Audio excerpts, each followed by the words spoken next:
Time to show you some of this morning's headlines from around the globe. The New York Times has an update on the troops and veterans exposed to chemical weapons in Iraq. They will now get medical checks. A Times investigation found the military tried to keep the exposures a secret. Many troops did not receive proper care. The medical exams will start next year. Politico says a joke about white men may backfire on Republican Senator Lindsey Graham. He's thinking about running for president in 2016.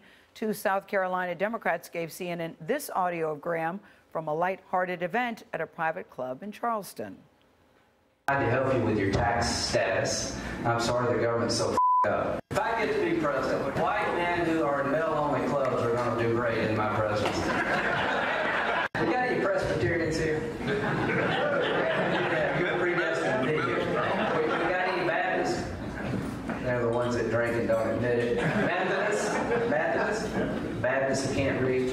The club encourages speakers, quote, to be earthy. Another example. Perfect example. There are cameras and voice recordings everywhere. And there are people with smartphones. And smartphones everywhere. People that want to sell you out, and we'll give it to the opposition. Indeed, indeed. And note to self. The New York Daily News says a police officer who was attacked by a man with a hatchet is on the mend. Rookie NYPD officer Kenneth Healy was moved from a hospital to a rehab center yesterday. He was hit in the head and arm last Thursday when Zale Thompson charged a group of officers.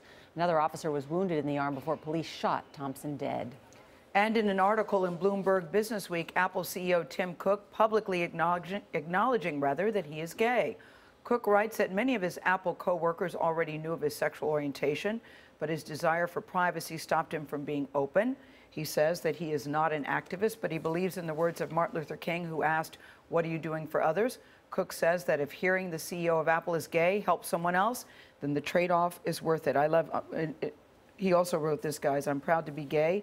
I consider being gay among the greatest gifts God has given me." And he's right. If it helps one person, it will help somebody. Somebody is looking at this right now thinking, if he can do it, I'm and two of his heroes are Bobby Kennedy and Martin Luther King. That's right.